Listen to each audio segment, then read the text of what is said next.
All right, guys, let's try to recreate in 10 minutes the behavior of a rocket launcher, but instead of rockets, we're going to throw shock waves. And we have used some free assets from the Unity Asset Store, and we have prepared the scene to start almost from scratch, but with the basic functionalities, like the player controller and a basic environment, so we can get straight to the point. As you see, we have already this, so we're gonna build the behavior in the scene from this. Okay, let's go. Mm, I prepared weapon prefab with this cool asset. We'll see. Amazing. And we want to put this prefab inside, inside our player camera, so it follows our camera. And we're gonna reset its position. Awesome. We have it in place. I prepared that before. And inside here, we have the position where we want to launch our shockwave or projectile from. So now let's create the projectile. We add a sphere. Let's call it projectile. And we want this sphere to have a rigid body so we can add forces to it. We're gonna lower the mass. We're not gonna use gravity for the moment, and we're gonna change the collision detection to speculative. This is to collision better with both static and dynamic objects, you'll see. Okay, let's add our projectile inside our initialization transform. Position is reset, and let's make a scale a little bit smaller. Right, we have it on the place we want, and now we're gonna add also a free material I found on, not material, I found on the Unity Asset Store. You'll see it's really cool. Awesome. If we play this, because our this prefab, this weapon prefab follows our camera, we have it placed it already. So that's cool. Now, let's make this projectile. Oops, that was from before. Let's make this projectile a prefab. Let's delete it from here. So we can instantiate this prefab inside this transform whenever we want, not from the start. All right. So in order to do that, we need to create a script. Let's call this script weapon behavior. And using the new input system from Unity, we're gonna capture when we click with the mouse. So we're gonna capture this event and do something, shoot in this case, when we click with the mouse. When we click and release, you'll see how we do it. The script is created. And we're gonna create a method, a public method, to handle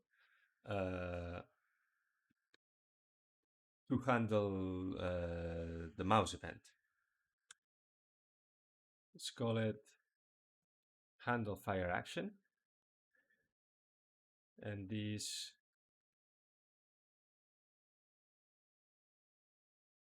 wants to have the context of the input system, so we can choose between between the event when it's the mouse is clicking or it's releasing, like down and up.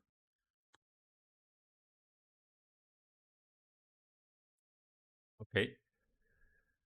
So we're not gonna enter to the new input system in this video, but I already created uh, the action maps and the actions, and I have created an action. It's called fire that triggers when we click with the left button mouse, right? So in order to call this method when that happens, we need to add a player input. We need to add our action map here. This is good already because we want to listen to the action map of the weapon. And then we want to listen to, well, yeah, we want to invoke Unity events when our action happens. And here, when the fire, when we click with the mouse, here we want to add, we want to call the method we just made, and it's just this one, handle fire action. Right. Okay, sorry. Right. So with this, if we now do context, we lock the parameter context and we play, we see here, sorry, let's do without maximizing.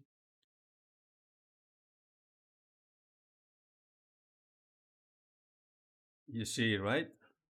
You see the different phase of the click. Here's when you click, here's when you release. So now, what we want to do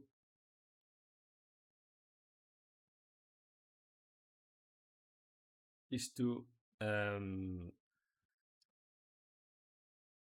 do our stuff when, for example,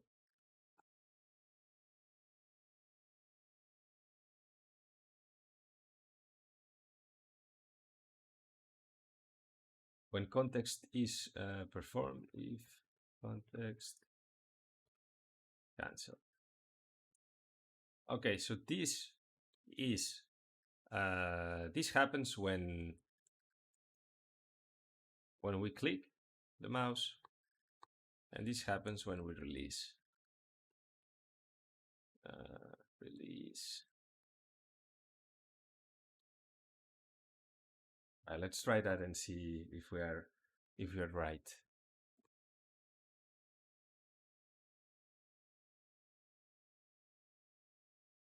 Yeah, look, clicking now, I'm releasing now.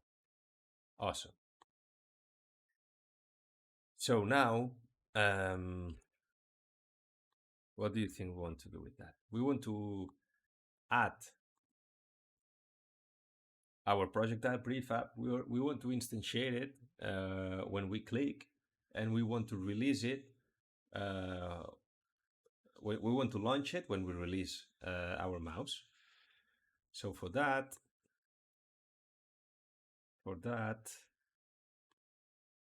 let's make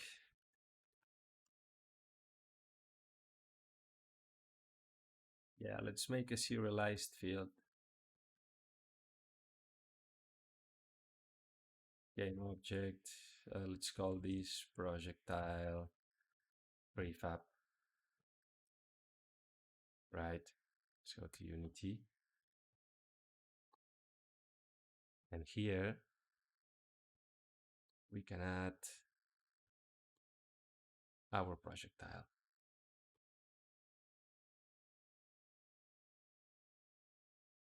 Awesome. Once we've done that, mm, let's instantiate it. Let's instantiate the projectile when we click. To do that, we're going to create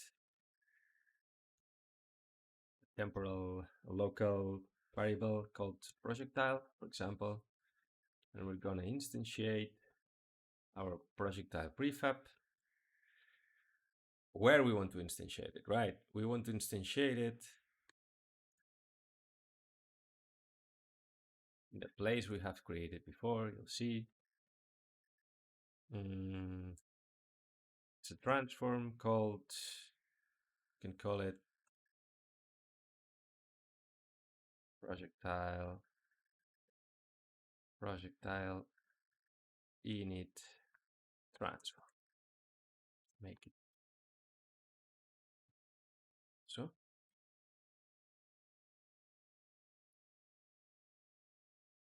Sorry if my English breaks sometimes. I will get used to it. No worries. But at some point, it's one of my first videos doing this, so my English absolutely breaks. Also, I'm a bit nervous. So, but yeah, let's continue and try to do that. We're gonna instantiate this in this transform.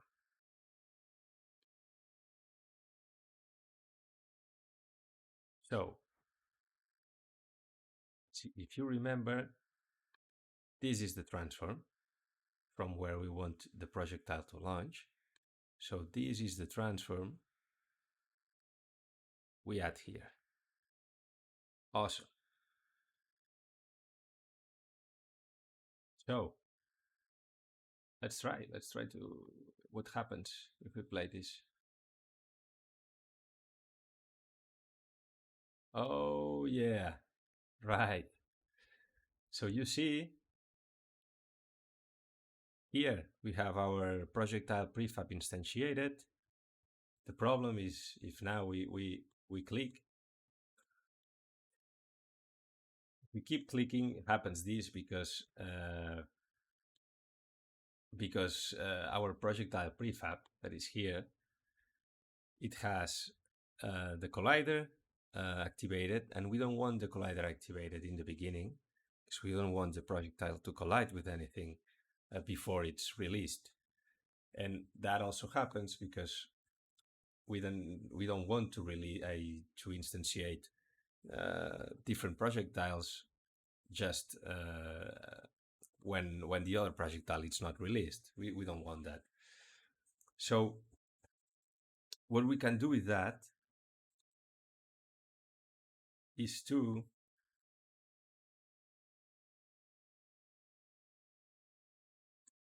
create a script inside the projectile prefab. We're going to create a script that handles the release of itself. That's called encapsulating in developing, and that's how I think it should be all made. No, like every object should have his own behavior, and yeah, that's what we're gonna do here. So we're gonna do, yeah, we're just gonna create a new script. We're gonna call it projectile.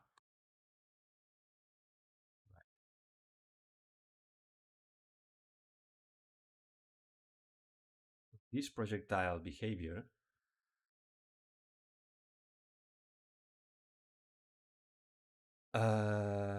this projectile behavior will require uh, a rigid body always, and will require also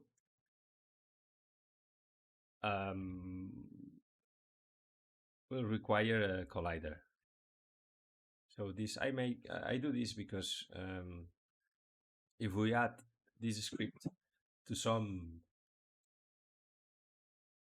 Yeah, let's do that. You'll see. You'll see why I do this. Why I do this. If we remove this and we remove these two components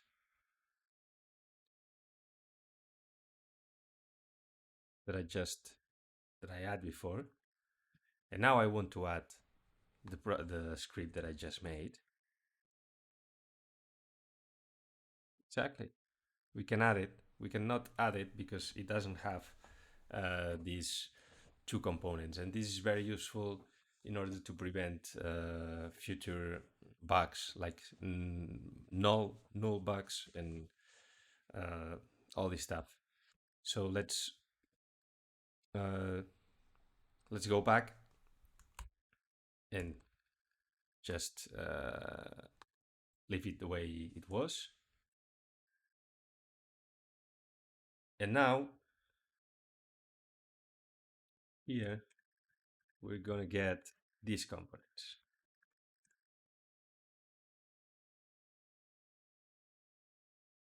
Rigid body and a collider. Whatever type of collider it is, we were gonna just get the collider. It could be a Bob's collider, a sphere collider, but just putting here collider, it gets whatever collider we are adding. And on the awake, we're gonna get this rigid body, get component, rigid body, collider, get component, collider. Right. And here we will implement the method. We're gonna call this method release.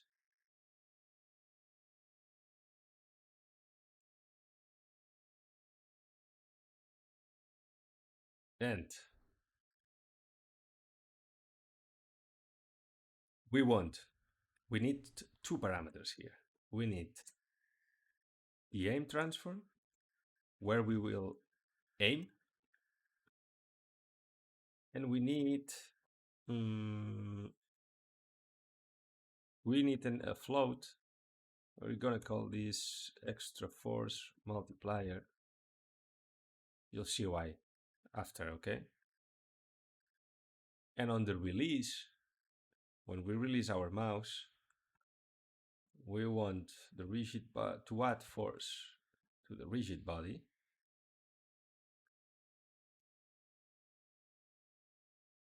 And the vector of the force has to be the where we want to aim, the direction, the direction vector we want to aim.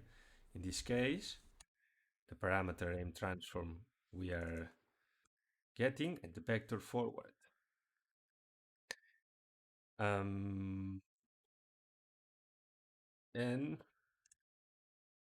we're gonna multiply this.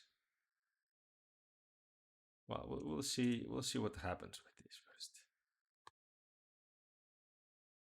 Also, when we release, we want to start using gravity, because if not, the rigid body will just go straight and we'll have no gravity. And we also want to set the parent of this projectile to null. We don't want any parent of this transform when the projectile releases. And last, we want the collider to be enabled in order to collide with objects. Right? Awesome. So now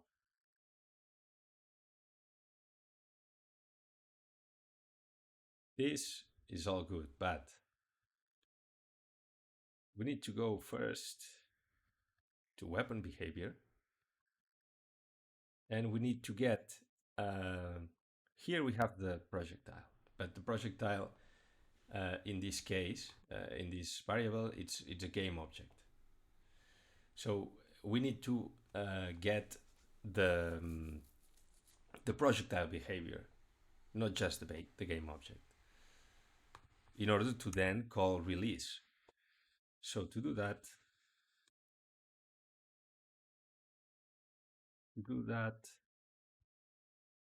we're gonna create a private projectile, and we're gonna call this current projectile.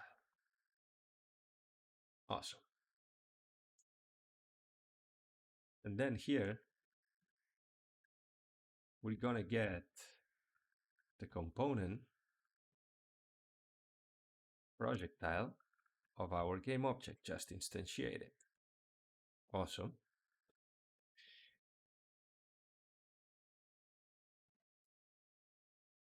So now,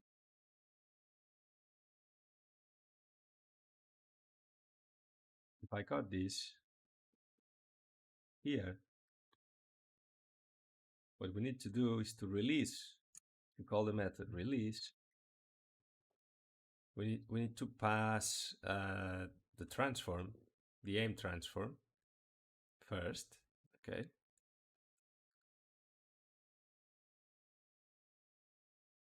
Let's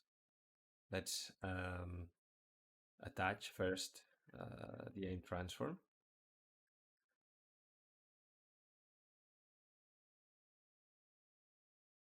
Go to Unity.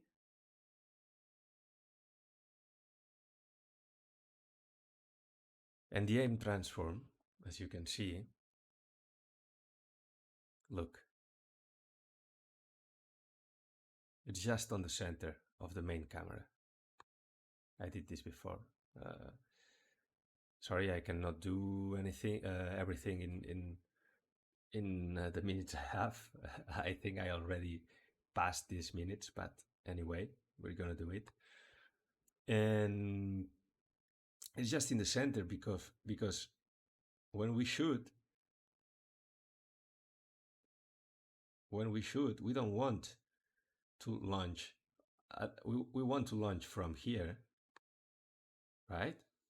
But we don't want to go just straight from here. We want to aim to the center of the player of the player camera. So this is the vector. This is the vector we want to use for aiming, right? This is the vector. This here. We want to shoot here. We want to shoot in that direction. So I hope that's clear. So this is the transform we want to link here. Awesome.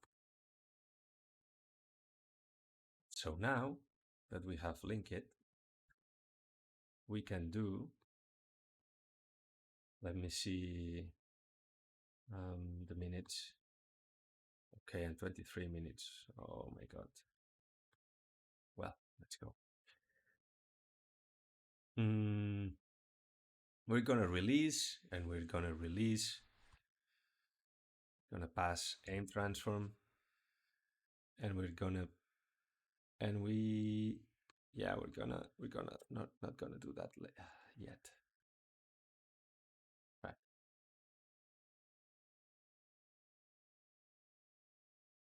Yeah, let's see what happens now. Tapping. Oh, okay. So we are releasing. Look at the shockwaves. There are no really cool shockwaves still. This is a little bit ridiculous, but this is what we're doing now. As you can see, the clones, the projectiles, the prefabs, have no parent because we said so. They use gravity because we said so also, and they are colliding with the floor. So that's good. That's good at the moment. But what we need to do, we cannot have all these projectiles and prefabs here. We need to destroy it when they collide with something, right? So this is what we're gonna do. We're gonna go to the projectile behavior, projectile, and using this default Unity method. Second, Alt on collision enter. We're gonna do this. We're gonna destroy it. We're gonna destroy ourselves. No? We're gonna destroy our game object, the projectile, once we collide with something. Let's try this.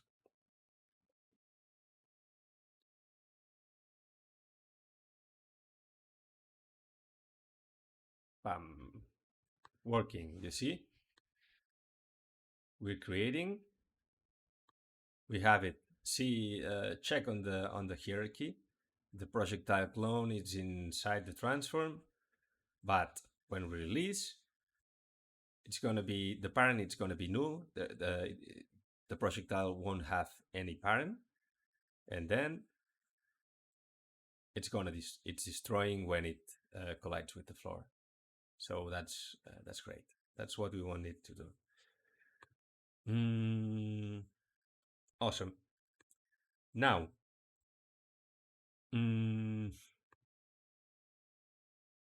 now let's. We have no force. We need to add some force here. So here we're gonna add. Oh, sorry. Because here what we are doing is just adding a force of 1. It's like 1 1 1. Well, it's not 1 1 1. It's just, you'll see what we're doing here. We're just adding like a unit vector on the z, and this is just 1. So we need to multiply this by some value. And what we can do is the projectile to have a default value for the force. We're going to call this default force multiplier. It's going to be 200 force, for example. And we're going to multiply this by this value. Well, force multiplier. We can make this constant even. And that's better. And we can try what happens now.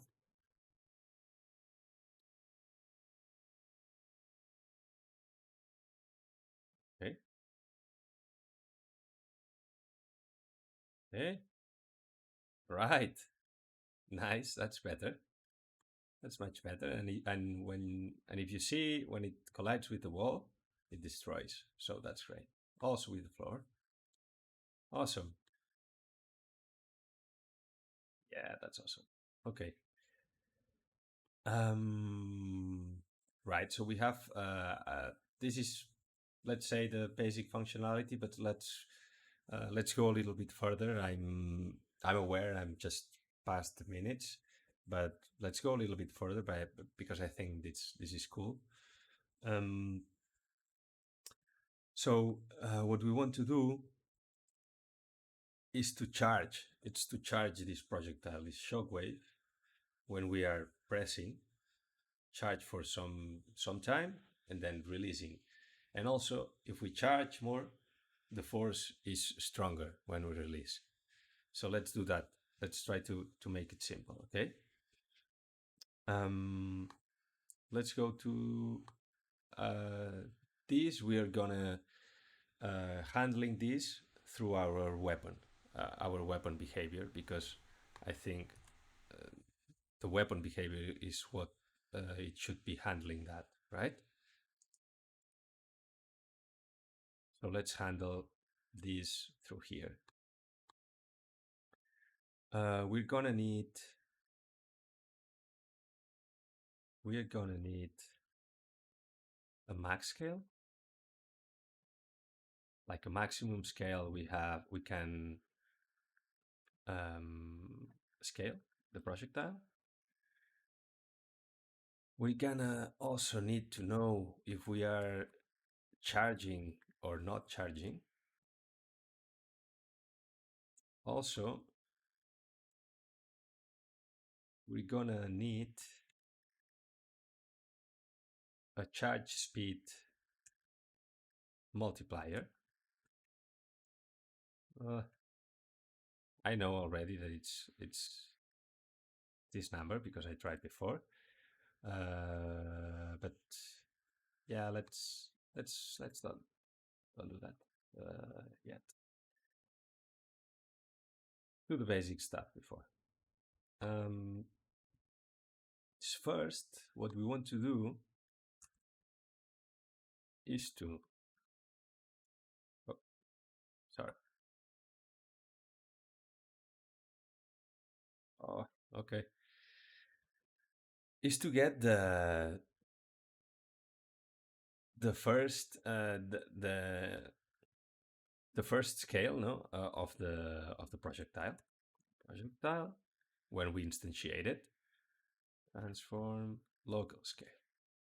This is the scale that has the projectile when we instantiate it, and then we will scale the projectile uh,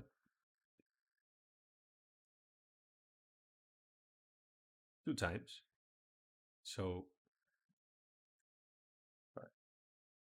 we will scale it down to the mid to his middle scale, right? In order to then be able to scale it more. So now let's comment this for a second. So now if we do it, you'll see that it's not as big as before, right? If we and we cannot see it, but it's the middle scale of um, of it, of the default projectile, right? So now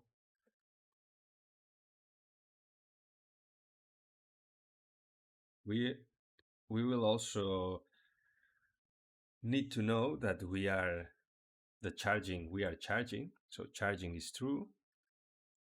Also here we know already that charging will be false, right? And also here, what we need to do now is when we are charging, we need to scale the projectile. So we will do this in the update method. And let's start for doing this only if we are charging. We're not charging, we don't want to go loop through update. And we are gonna scale the projectile.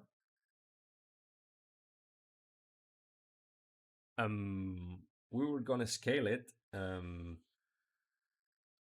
by 1, but we will multiply by time delta time in order to not be dependent of our frame rate.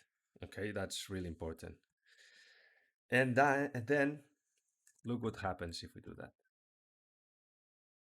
It's gonna be real fast because we are adding vector 1, right? Look, we're adding this every loop of the update by time delta time, but in even that it will be too much. You'll see.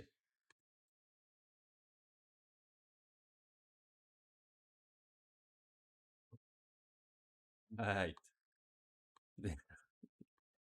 This is a lot. Okay, so that's why that's why we're gonna create this charge speed, and we're gonna say it's we're gonna say it's 0.05. So I think that's a good speed. You'll see. That's right.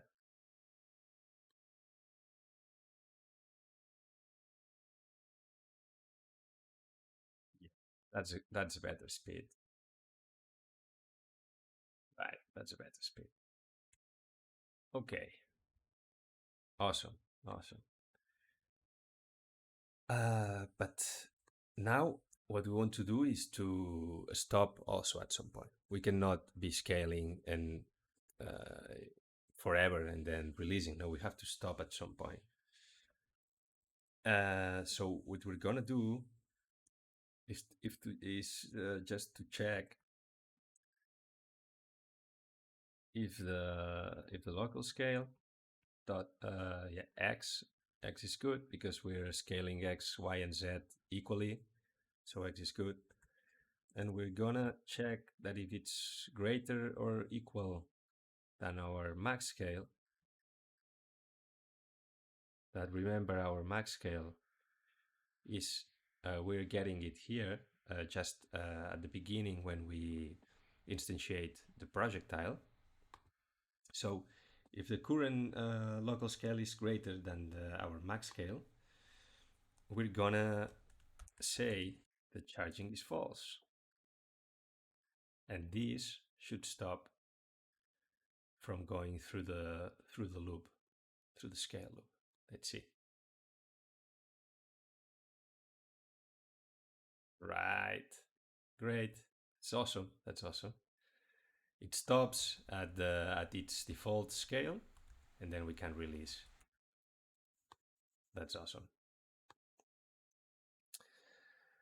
We could add also a debug.log mm, Shockwave released, for example. Awesome. Now we're going to the cool part where we try to add force. We try to add more force when we are charging. So if we charge just 1 second, we will add less force. But if we charge until the maximum, until the max scale, we'll add the maximum force. So in order to do that, what we need to do is to have like a float that contains this value of force. We're gonna call that um, we can call that uh, release extra force. And remember, this is an extra force we're gonna add to the projectile, because the projectile, it already has a force here, like a force value. So what we're gonna do is to multiply that force value by this extra force we're making now. Okay, I hope that's clear. At the moment, so when you'll see. So here, when we call this method release, now we are adding 0. Here, what we want to add is our extra force. And because we always want to add force, never want to let's say to minimize the default force from the projectile, we will always want to multiply by more than 1, right? So that's why the default number of our release extra force it's just 1. So what we want to do is to um, through the time we are charging, we want to add to that one number, let's say until 2 or not more than that. So we multiply with that value. Um, and in order to do that, we can use our update method, and we're gonna do that. We're gonna add time delta time first. Okay, so we are also not frame rate dependent, but we also need to um, add another float here. Let's make it a const that it's gonna be a force. We're gonna call it false multiplier. Uh, yeah, we're gonna call it false multiplier. At the moment, it's gonna be 0 because I don't know what value we should put. But you see why I'm doing that. This is gonna be the same as we did here at charge speed. So if I do that, if I release extra, if I add time delta time um, without multiplying by anything else, I think it's gonna be way too much. It's too much. So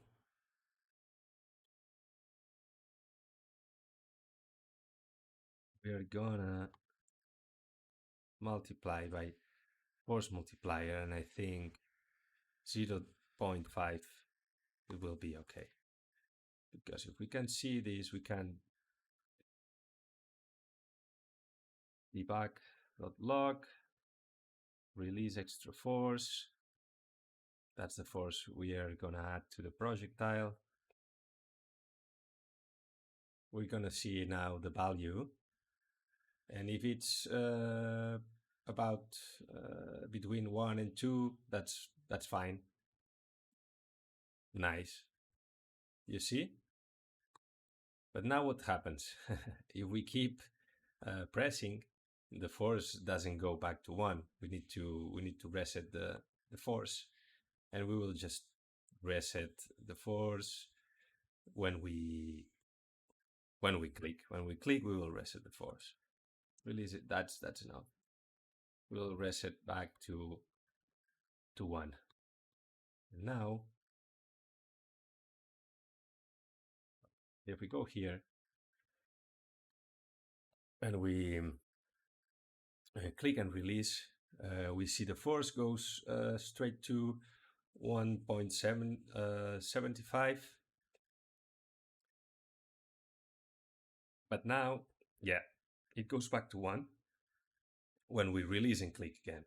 So now we can see the difference, okay? If we just click, it goes here. But if we release, if we charge and release, yeah, that's cool.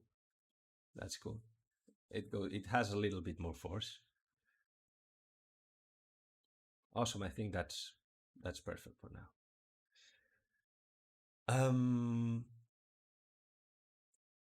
Okay, but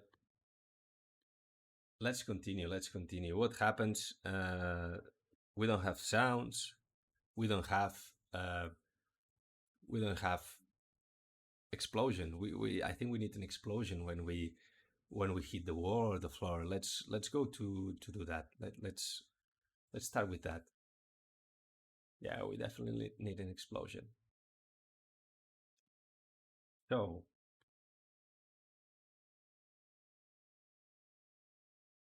do that explosion. What I'm gonna do is go to projectile, and I'm gonna just a second, and I'm gonna When I collision, when a collision enter in within the projectile and another object, I want to create a position. Let's call it explosion position. It's gonna be the position where I'm at, where the position where the projectile is when it collisions. And here we're gonna instantiate explosion prefab that we haven't made already, but we're gonna do it.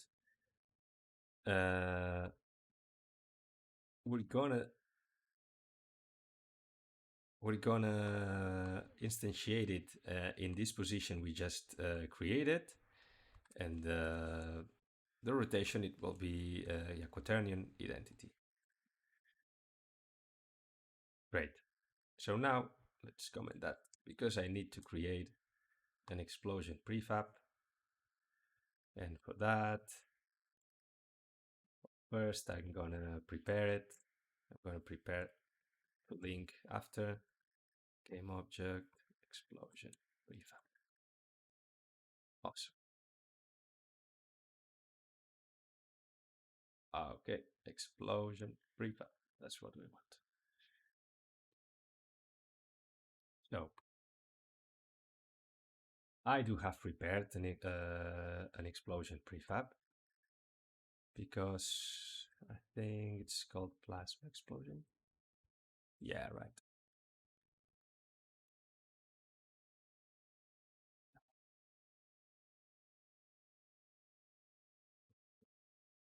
Go to prefabs, projectile. This is our projectile. And here we're gonna add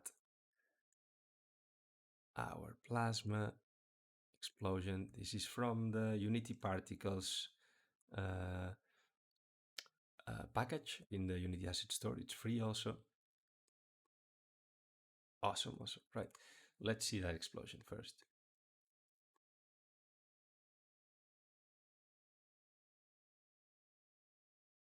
Oops, sorry.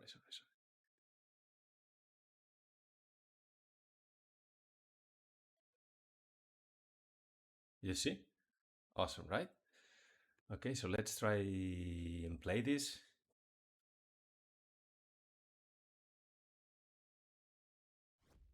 Oh, yes. Nice. Awesome. Uh, that's amazing. And this particle system from Unity package is amazing. And what happens with this is that anytime we shoot and the explosion prefab comes in, it creates it. It automatically destroys because here you see, right, it's destroying automatically because very important is because here we have this set that it's really important. You see, stop action. When the particle system stops, it automatically destroys, and you have to choose destroy here for every particle system. All right, we could add sounds here. In my main demo, I prepared the project before. In my main demo, I add sounds, but we're not gonna do this because it's so.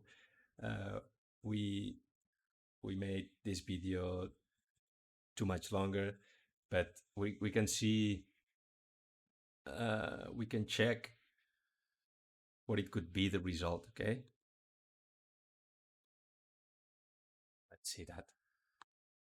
Yes, it's really cool.